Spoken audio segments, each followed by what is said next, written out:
Good afternoon, everybody. This is Phil and Vinny, the Jets 55 group. Okay. And we talked a lot about that last time. We talked about what that means. It's a lot of years of, let's just say participation in the world of being Jet fans. And actually, it's 110 years together and counting. Okay.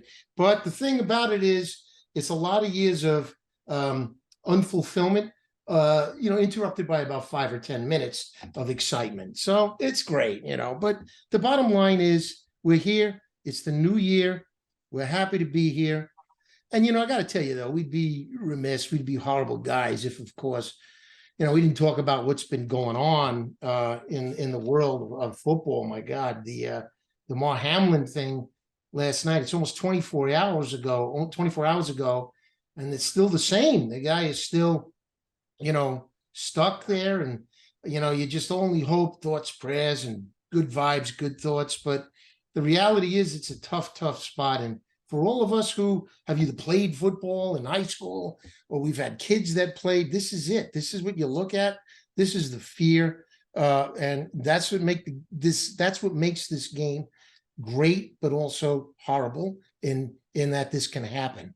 But we wish him the best. And everybody, I cannot believe how in less than 24 hours, his foundation has now grown to over $4 million in one day. So there's a strong football community out there, and that's what everybody loves. But anyway, what do you think about that, Vin? Well, obviously, like everybody else, it was so tough to see. And it's nothing new about the uniform, which has been out there spoken about. So not to repeat myself, but, prayers are out to him. I like some articles about friends and teammates who say he's one of those guys that is truly a fighter. Nothing ever came easy for this young man. So I hope I know he is, not hope. I know he's somehow in his way fighting, and we could just all hope and pray for a miracle. These guys know what it's like to go out there. They know things that can happen, but this obviously was something so rare. And in a blink of an eye, his family, it just changes everything. But the bottom line is love and prayers out to them, the family, and to him. And obviously, we wish him a miracle, a recovery, and to live a good, long life. He's 24 years old. He should get a lot more than that. Yeah, I tell you, it blows me away. I know we're sitting there watching the game, right? And they're ready to cut to a commercial. And of course, all right, we're getting stretchers coming out. It's like that alone is crazy that we're so accustomed to that. No problem. And it's like, okay, here we go. And, it's the usual deal. You just, okay, did the guy wave? Is he good? Did he wiggle his toes? Everything's great. And then they come back after that first commercial. And there's like drama that you could never believe. And then we'll be right back. And we'll be right back. And then it's like 10 minutes. CPR, oh my God, and it just keeps going and going and going. And then it just gets darker and darker and darker. And how about the coaches, man? How about what happened there when, it doesn't matter what team you're on. It's like they just, look, let's just call it, the heck with it. You could see that they knew that these guys were not going to be able to do anything. And it really just transcended so much of sports, and just, you got that little glimpse of humanity, there's no other way to say it. And it's really, really sad. It's crazy. But you heard Booger at the end, he's like, it's life and death. You never thought it was going to be, you're going to die for it, And there's no football game afterwards in that equation, but you got to feel blessed for those people who, EMS people, just running out there and at least getting him going again to fight this battle. You think about Dennis Byrd when him and Lagerman collided helmets. Some younger fans might not know about this, but great jet Dennis Byrd got paralyzed, and but what people had to do to keep him alive in that field. So you you appreciate those. They're getting more appreciated, but they never really truly get appreciated enough. Those folks that got out there and did what they had to do to bring that young man around so he can try to fight. Prayers and kudos to them. Those people always have long and hard work days, and you appreciate that they're there. Thank God for that. Yeah, you look at, I'm sure everybody that's talking to somebody out there, in any show or whatever, is saying the same kind of thing, because it just is unbelievable to see that guy's mother comes out of the stands and goes with him to the hospital, and that could be it. I mean, my God, and like I say, if you've ever had a kid, and they're out there playing or whatever it is, you hope to God nothing like that ever happens. And occasionally you see accidents, and kid breaks his wrist or whatever, and guy maybe gets a concussion, but nothing where the guy loses the ability for his heart to go. Come on, just unbelievable. That was an amazingly, it's like getting hit by a car. I mean, there's just no other way to say it. It's like we witnessed a vehicle accident without the vehicles. Brutal, but But and it's terrible. But like I said, we can only give him the prayers, wish him the best. And like I said, they said he's one of those guys, those rare with the it factor as a fighter. Let's hope he's fighting away. I know he is. I keep saying I hope. I know he's giving it his all. So continue prayers, and always a wish for a miracle. On that note, we still want to do the podcast. This is our third one. We want to get out there to the fans, Jets fans across the nation, many generations, what we think we're bringing to the table, like Phil said out there on the West Coast, 110 years, 55 apiece. Yeah. It's a lot of Jets games. If we could talk about literally plays from games decades back, and I'm not that smart. Phil's a little smarter than me, but no, it's like I say, it's a lot of years of disappointment interrupted by 5 minutes of happiness. That's really what it is. Because how many times have we got together where we're like ready to watch a game, and then Blair Thomas, I remember years ago, and then oh my God, what happened? I was like, so we would need this podcast. This podcast would need to be about 9 hours. We want to make it quick and sweet. And I'm starting it this way. I'm wearing this shirt. I wear this out still. And if you remember Rex Ryan's first year after they lost the AFC Championship game, he was trying to be positive. Hey, wear the green. Let's get some kind of vibe going.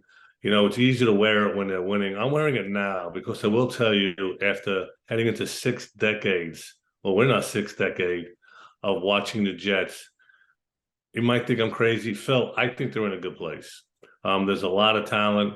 You hope Breece Hall comes back and plays a lot. Listen, they blew it. There were games they should have won. We all know this. But to all the Jets fans out there, young and old, just beginning, middle, doing this for as long as Phil and I, maybe longer, but anybody before 1967 will be rooting longer than us. I think they're still in a good place. And I want to start with Mike White. I'm not, they got to stop waffling with this quarterback situation. Did Mike White have a good game? No. Okay, did he have good games before and it kind of stepped on their own toes? Yes. So I kept hearing about Zach. Well, he's only 20 games in. We got to develop him. Okay, my thought is let's develop White. Okay, he wasn't a second pick. Why don't we consider doing everything we can for him? Everybody was criticizing the Jets not doing enough for Zach. Then they turned it around, said, listen, kids just not doing it. I'm not a Zach basher, like I said. Let's take the time to develop Mike White. Maybe, you're going to bring other quarterback names in. I'm going to let you take the mantle on that. But let's give Mike White a chance. It's too small. To me, it's too small. It's 8 games. Zach Wilson was given, 18, 19 games. Let's pretend he was what if he was the second pick of the draft, Mike White? What would we be doing? Oh, we got to develop him. Let's at least try. I'm not saying there's no strategy. We know no Flacco. I'll be shocked if he's around. He looked like he, kind of was out way before, checked out. Let's get Mike White going. Okay. That's my thought. Let's give him a chance. That's all I want to say about that. I think you're making, I get it. The guy, the sampling is nothing. The guy has been just under difficult circumstances, trying to save the season. He's doing the best he can. He got destroyed. He got bent in half. Again. So, So at the end of the game, so this poor guy, is he The savior, there's no such thing as a savior. We talked about that last week. It's a group effort. The group effort was terrible this week. We'll talk about that in a couple of minutes. But does he deserve a chance? Absolutely, to win the job long term. I hope so. Here's the problem, though, with the Jets, though, right now, you've got too many question marks in terms of contracts. Is this guy going to be there next year? How long are they going to sign him to? What is he going to be? Who's going to want him and to what degree? It's not going to be like Correa with the Mets there, right? But somebody might want him a little bit more than the Jets do right now. I hate to say it that way, because the Jets might have other plans for other people, and they have to pick one. Is it Wilson or is it White? For me, so I'm with you. I mean, it's White. Wilson had many chances, and we talked about that ad nauseum last week, so he's done. So is it Mike White? Why not? I say, well, and then to the point is, the guy in off season where he's really in the mix instead of a number 3, let's give him a number 3. Is it Mike White? No one can answer that. We don't know, but he needs a chance. The core of the Jets is really good. The most important piece, we're not sure. Because let's be frank, it's all about the QB. Everybody was ripping Aaron Rodgers apart. What's wrong with Green Bay? What's wrong with the Green Bay coach? What's wrong with the Green Bay scouts? What's wrong with the Green Bay draft? Green Bay, Aaron Rodgers, all this bad, sour, bad going down. Well, look where we are because of the play, the quarterback. They win, they're in. They win, they're in. Because he brought it to another level. He got him where he wanted them to be. Look at Tom Brady. Everybody's like, he's over. Yeah, come on. 425 yards, 3 TDs, throwing passes that most quarterbacks can't throw. And everybody was like this, that, and it came down to quarterback play. Again, last time I'll say it, to me, the nucleus is there. Obviously, you need more players. Some contracts are up, some contracts are big. It's going to be a big offseason for JD, a big offseason to see what he does. But the bottom line is we got to fix the most important position. I just think the kid deserves a chance. You're right. It's got to be something about that number 12, because at least we had one for 5 minutes a million years ago. But you're right. It's like whenever you give up on these guys, they just reach back, they do what they have to do, and they win enough just to kind of be in the hunt at, advanced ages. That's what's so crippling about the fact that we can't get that from, a Flacco even. The guy was there. If he had looked great and won the job, you'd be at a Super Bowl. Why didn't that even happen, for God's sake? Well, you would have been in a play, right? You would have been in a playoff. Yeah. It could have been remotely a Foles thing that the Eagles got. Exactly. Yeah. No, it doesn't happen. But it doesn't happen. Right. So you look at what are they going to do? All right. Derek Carr.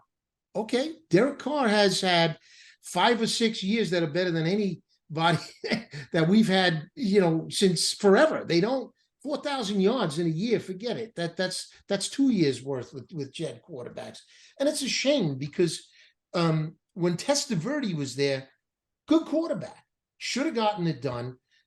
Things happen. Achilles heel, we could talk about that a million times. Game 1. Yeah. But, they've had moments where it was the right guy at the right time. But right now, is Mike White the right guy for right now? He could be. But I think the issue is they are going to explore, because Mike White has been in the league 5, 6, 7 years now, whatever it is, right? And he's never been considered the guy, right? They want a guy. They want somebody to be the answer other than the other guy.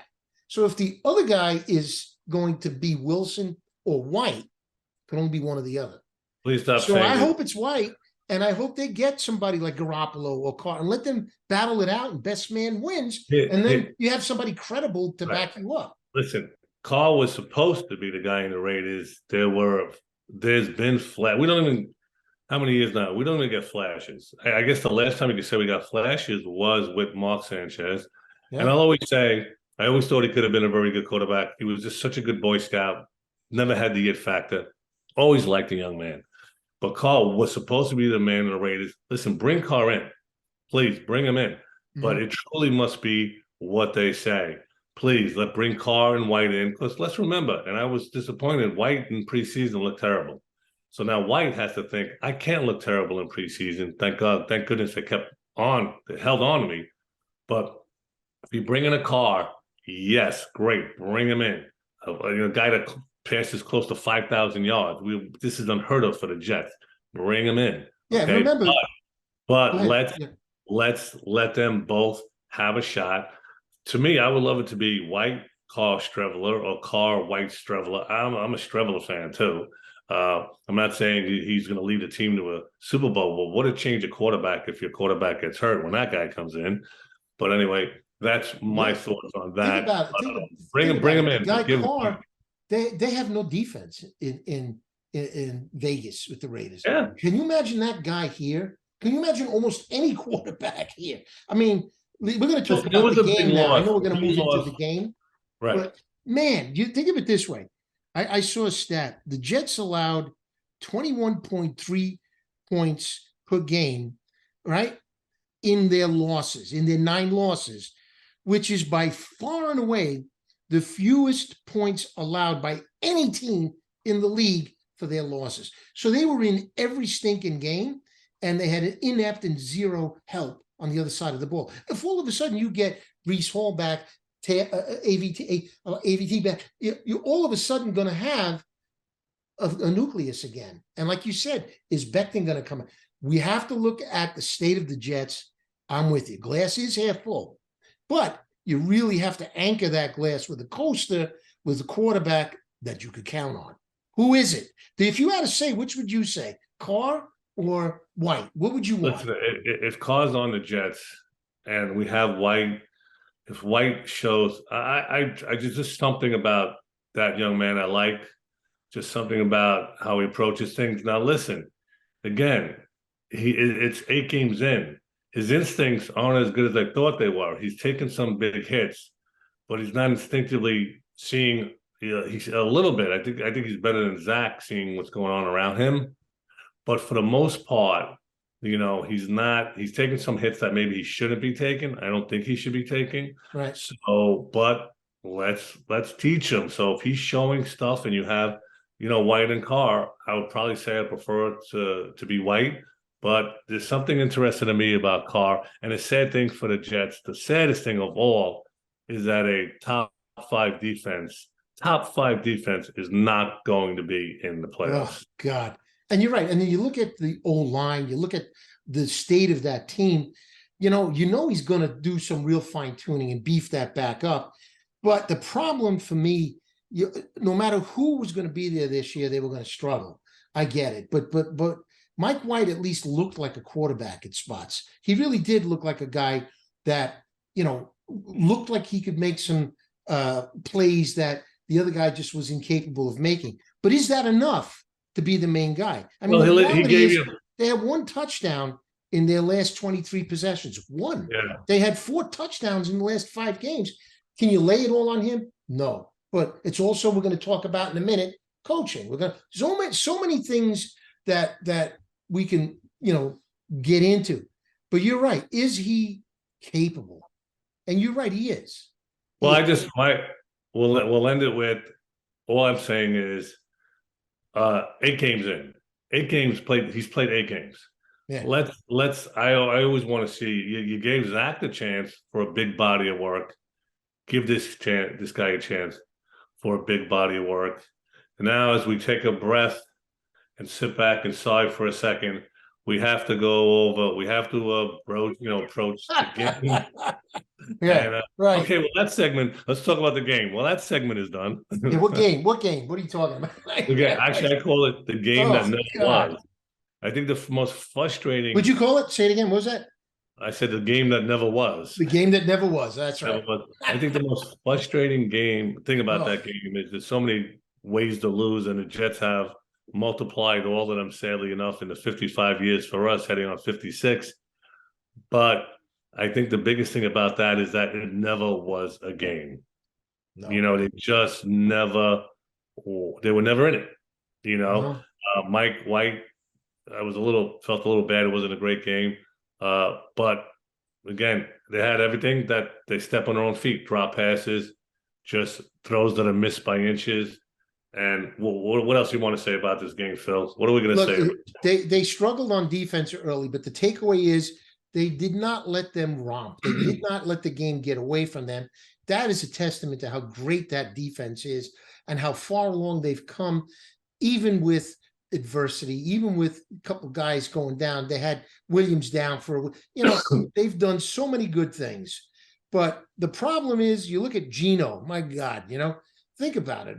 We would say, and again, we go back years and years and years ago, who would have thought, we would have thought that when Geno got popped and was terrible what happened to him, that one day he would come back to haunt us and he would do what he did. Vinny and I would think that. We're thinking that's going to happen with Mike White. If he goes away somewhere else, he's going to be on a team that's going to come back, and he'll be on the Colts or something, and we'll be playing them in a playoff game, and he'll throw 4 touchdowns, and it's just the way it always goes. And that is the thing when you talk about, what it's like, that unhappiness, that twist that you deal with them, that comes to focus always. It's the thing that you just don't want to have happen, and it always does. I see.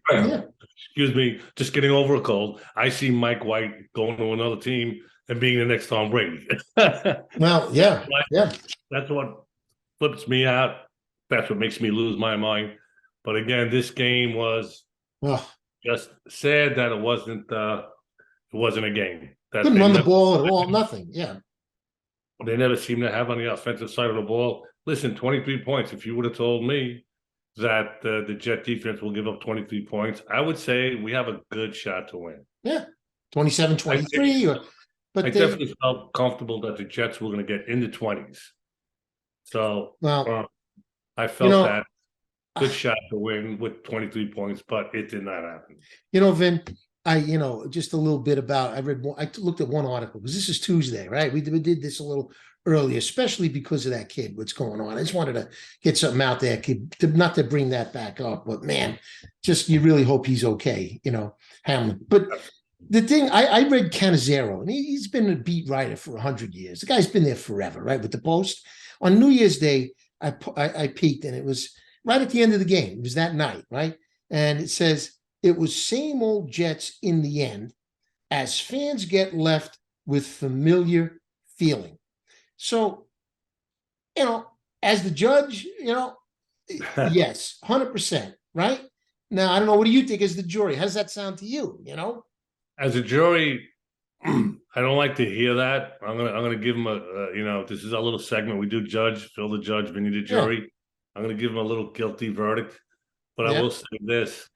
I hate, from the beginning, from what I said from this podcast, from the beginning, what I said, to me, it's not the same old Jets, because it's too good of a nucleus. It's a young team, young coaches, young scouting staff, young GM, pretty new GM. I mean, we're getting into 4 years now.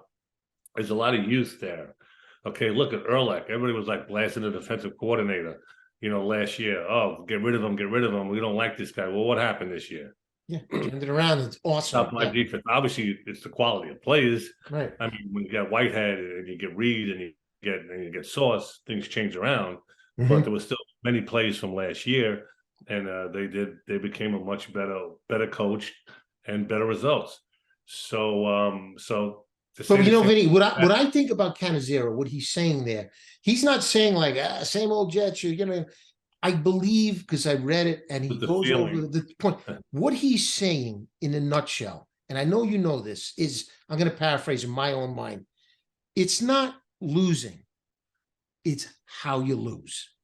And the way they lose and blew this year was the same. We were sitting in the stands when Pete Carroll was the coach, right? And they were 6-5 against Miami. If they win that game, they go 7-5. They're both 7-5. With 4 games left, they could win the division.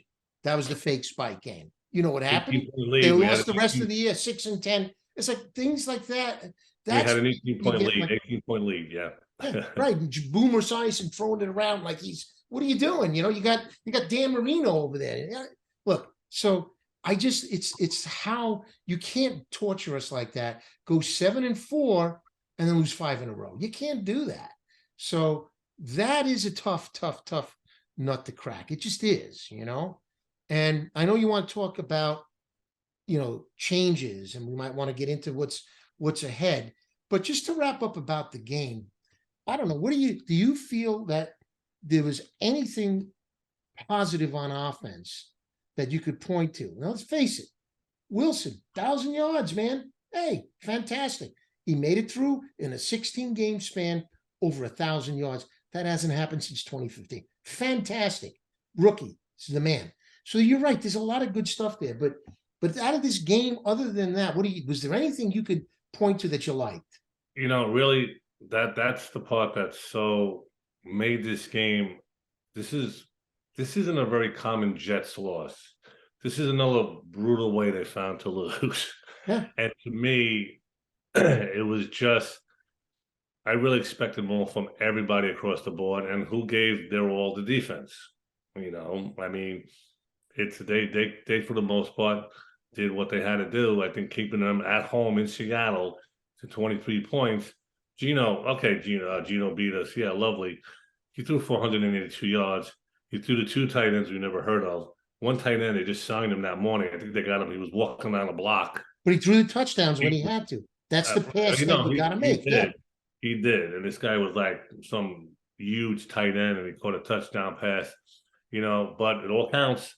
But I'm just saying, it wasn't like Gino. It was 350 yards, 4 TDs. They stopped Metcalf. They held Lockett, though I don't think Lockett pure point played a lot. Well, Sauce was fantastic, wasn't he? Sauce. Oh my God, guy's great. Come on. They did what they had to do. But overall, it's like a limbo feeling. It's just like nothing. And that's how I felt. And that's all I can say about it. But what kind of changes ahead? What do you think? Changes. We have to start. I want you to start it first. Well, LaFleur. You talk about LaFleur. Look, here's the thing about changes. The first thing you're going to say, we talked about the players. That's going to happen. They're going to be changes. You're going to have upgrades. You're going to change that whole lineup. Got a lot of skill, players. It's going to be fantastic. You got to get a signal caller, like you said, because that's most of it. But when it comes to the coaching, everybody, it's out there, is it LaFleur's time to go? And Saleh was very much about backing him up and saying all the right things and whatever. And, like you said about Ulrich, last year he was out, garbage, terrible, and he turned it around. Will LaFleur turn it around if he gets another chance? The only thing that I'm not sure about with him is we've talked about this year where, just last week, Lawrence reached over to get the touchdown. But when we have opportunity, they're doing something crazy. So that is his second year sins that you can't have anymore. You got to get in the end zone when you're inside the 5-yard line. You got to find the way once in a while. So changes, big changes. No, I don't. I think they got so much that's there to look forward to. But who are you going to bring in? Who are you going to bring in? Well, what I think, and people forget, let me bring up the Bengals. Okay, so everybody keeps saying they had 3 wins or 4 wins, whatever it was. No, 3 wins, something like that the year before. Then they made it to the Super Bowl. People were putting the Jets in that sentence, but people forget that at the time was a 3-year coach. In the first 2 years, he was combined 5 wins. The first 2 years, he was a combined 5 wins. Yeah. That's not good. It's terrible. But there was a game plan. There was Burrow. They had things that they felt were in place. And they went to the 3rd year, they made it to the Super Bowl. So now, just let's remember, it's only 2 years in with Saleh, LaFleur, and Ehrlich. It's only 2 years in. We never see it through as an organization. LaFleur has frustrated. I brought him up because LaFleur has frustrated me to no end. And it's been really other Jets coaches doing the same thing with that, 3rd and 1 and shotgun, just not getting that 1 yard and getting the first down and losing opportunities, like simple calls you felt would have given better results. But I don't see them even getting rid of him.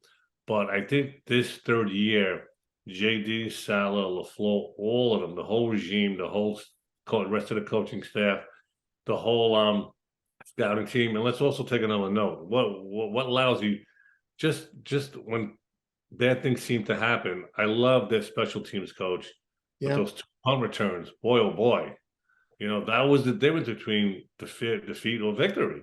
I mean, both those games, you don't have those punt returns, they probably win those games, and you still And maybe Berrios is still struggling. So I don't know. You're right. It's crazy. Well, yeah, no, you're right. It's something that you've got to consider. But you know what? Let's do this. We talked about other quarterbacks, and you talked about Rodgers early on. All right. Well, Aaron Rodgers, not he's still got it. He can do it. Will he go back there? And if he doesn't go, if he comes back to the NFL and they need somebody, well, LaFleur is here. He doesn't need anybody to tell him what to do. Can he pilot this offense to something for a championship in the next year or two? Yeah, that's I'll tell you what what I you feel need. about the core of the Jets, the core that they have, and the guys they have on the team. I don't think Aaron Rodgers will be a Jets next year, especially since now he turned it around. Unless Detroit, I think they're going to beat Detroit, and the judge and jury is out. This is on me, so we're going to address this. I'm putting it out there. People say things. They don't have to be fearful of what people are going to say or answer to it. I am putting it out there right now that I say Green Bay Packers will beat the Lions at home, but I don't think we'll get Aaron Rodgers. But as compared to Carr, if we get an Aaron Rodgers, there's no discussion. You start him. White is the backup. I think if Aaron Rodgers is on the Jets, I would guarantee a Super Bowl. I'm saying, does it save LaFleur? If And Rodgers comes, does that save LaFleur? I think it does, but well, that's what I'm saying. I mean, yeah. they were criticizing this offensive coordinator on Green Bay. I like that. We'll be at the Super Bowl. Rose-colored glasses, baby. I'm a Jets fan. Come on, boys. Come on, gals. This is it. We gotta. We know what we want. We want them to see them win, and we want to see the Super Bowl. I always said I'm going to get a tattoo when they win the Super Bowl, and many friends of mine are saying I'm going to die with a clean arm. That's right. Yeah. A virgin arm there, buddy. No, look, it's really sad that my thoughts. They go, look, this kid, was supposed to be. We never thought he was it. Sam Darnold wasn't it. He was all right. But I mean, look, you have to find now a veteran somewhere. If it's Mike White, great. But I've made the decision in my mind that they now need to do that to erase the stench of the poor quarterback play, because it was brutal this year. And that's why. It's the only reason that they're not playing in the playoffs. Only reason. And just credible quarterback play, they get to 10 or 11 without a doubt, and they're in. So that's something we'll talk about in the next few weeks, a little bit more about who's going to be the coach, but who's going to be the quarterback. But, is Saleh safe, because you got a crazy owner. That Woody Johnson's nuts, Is he going to blow him out and start over? He's horrible. I will tell you right Woody is. I don't like Woody. I mean, yeah. Guilty. Those people, a few people, I'm not even going to say the names, who are writing about Woody's not happy, this and that, Saleh. Guilty. Who cares? That is not happening. So guilty on accounts of writing that stuff from very little information. They're writing it with little information. I'm not saying their names. I don't want to give them any kind of lights. All right. Right. But guilty as charged. Those who are writing about, Woody's not, forget. I wish that soccer team, he would have bought that soccer team. Yeah, exactly. Listen, I just want to tell you one thing. A lot of us, a good portion of us, because they started out in Shea, Mets, Jets, right? Well, look at Steve Cohen, what this guy's done. It's such a short time. 101 wins these guys got. They came in, lit it up. They didn't get it done, but look at that. Instant credibility. Woody Johnson's a fan. I get it. But so is Steve Cohen. But Woody doesn't have the same gusto, energy, drive, and he never did, and he never will. So what are we going to do? You got to have Douglas. You got to leave these people in place. Let the coaches figure it out, come back next year, and then give them a couple of more years to figure it out. But that's what Chris Johnson. That's what Chris Johnson realized after all the BS they went through to hire gays and they had some company looking into this. All this, they left it up. He was smart enough to get rid of the GM. Weird time, but he did it. Smart enough to get JD, Joe Douglas, who was smart enough to get Saleh. And again, listen, if there was better QB play, obviously some of it has to be on the coaches, but if there was better QB play consistently, we would have easily been a playoff team. But that's sour grapes coming from a Jets fan. And by the way, the Mets, both seasons kind of ended the same. I know they got a lot of win, the Mets, but they came in September. They came in September all nice and pretty, playing some pretty bad teams, and they let it slide away where they had. We'll have a lot of time to talk about them soon. Yeah, But we'll be talking. Well, let's wrap it up. And I just want, again, let's just wrap it up the way we started. To this kid, all the best, man. Give him all your prayers and thoughts and everything. And hopefully everything works out for him. But, for us, we'll come back. We'll see what happens with that last game. But, doesn't much matter. But we'll be watching. We'll see what goes on, We'll see what Mike White can do in that last game. So, well, hope you folks are watching. I hope you're enjoying. And again, prayers to Damar. And we'll look forward to doing our 4th podcast. We're going to bring up some other subjects when the season is over, some other topics. But you know what? All I'm saying, combined 110 years, they're in a good, believe it or not, they're in a good place. We know what we're doing. Have a good one, guys. Take care. Take care. All the best. Happy New Year. You too. Happy New Year. All right, bud. Bye-bye.